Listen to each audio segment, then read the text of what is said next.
Vous ne pouvez pas ne pas réagir, vous vous doutez bien, donc simplement très heureux de cette délibération, puisqu'elle est réjouissante, cette délibération. Vous vous rendez compte, ça fait 40 ans qu'on parle du barreau de Cappelle-la-Grande, et j'associerai un certain nombre de services dans ce département qui ont vu un certain nombre d'heures de réunion sur la question. J'associerai aussi mon ami Bertrand, puisqu'à l'époque, vice-président au transport, on avait déjà échangé sur cet aménagement, mais 40 000 véhicules cumulés qui passent quotidiennement en périphérie de la commune, plus un certain nombre de véhicules et de poids lourds qui passent quotidiennement. Effectivement, notre commune sature, je le dis ici, ma commune sature. Il était tout à fait légitime que le département intervienne, que la communauté urbaine intervienne. Et donc je voudrais saluer effectivement la qualité, en tout cas des échanges que j'ai avec les services du département, mais aussi de la communauté urbaine de Dunkerque.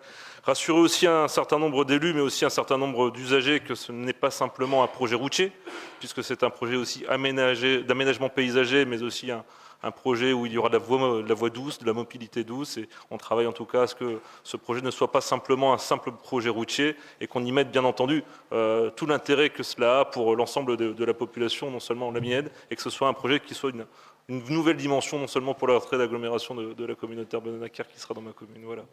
Merci. Toujours assez stupéfait d'un certain nombre de remarques qui peuvent être argumentées, comme je viens de l'entendre, sauf que pour être le meilleur spécialiste du terrain, il faut y vivre. Et pour y vivre, il faut y venir.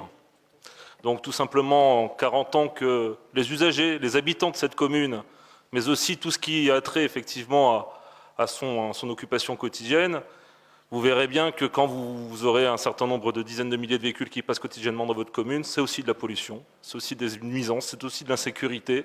Et chaque jour, vous irez devant les parents d'élèves d'une école, leur dire que, vous voyez, il y a 10 000 véhicules qui passent quotidiennement près de l'entrée de l'école et qu'à un moment donné, il faut aussi désaturer le trafic, tout simplement. Donc il faut trouver aussi des solutions. Et en prenant aussi en compte à travers cette solution, cette nouvelle voirie, c'est aussi respecter un certain nombre de choses. On a voulu aussi que ce soit, avec les services départements et la communauté urbaine de Dunkerque, un enjeu où on peut travailler sur les mobilités douces. Il y a aussi des espaces naturels à proximité. C'est pris en compte. C'est pour cela qu'on travaille avec les services du département et les services de la communauté urbaine de Dunkerque. On travaillera à pousser au mieux possible à ce que ce soit en tout cas bien utilisé par l'ensemble des usagers, de la population. Et effectivement, ça a aussi une ampleur économique, il faut le dire comme c'est. Le développement économique du Dunkerquois est présent et on joue notre rôle dans l'industrialisation de ce pays. Un certain nombre en tout cas de bonnes nouvelles, notamment du côté de l'Ouest, et Bertrand ne dira pas le contraire, va aussi dans ce sens-là. Et le passage obligé, c'est aussi Cappelle-la-Grande qui est le carrefour de cet espace-là, puisqu'entre la RN 225 et la 16, c'est chez nous que ça arrive. Donc il faut aussi nous permettre de désenclaver. On a quand même, je rappelle, sur le mandat précédent, trouvé une solution pour le fameux carrefour de cette planète, où il y avait un passage à niveau, où il y avait effectivement aussi une saturation de trafic. Je rappelle qu'il y a 18 000 véhicules qui passent quotidiennement sur la route de Berck, qu'il y en a 18 000 quotidiennement qui passent sur la RN 225. Alors, moi je vous invite à venir chez moi, je vais vous montrer ce que c'est. Voilà.